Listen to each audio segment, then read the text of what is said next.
Сомневайтесь во мне. Я буду вставать раньше вас.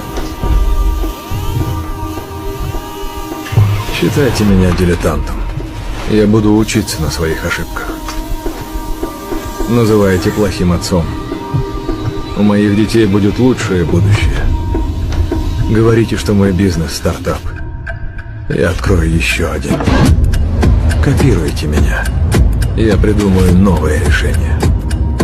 Подводите? Я сделаю работу за вас.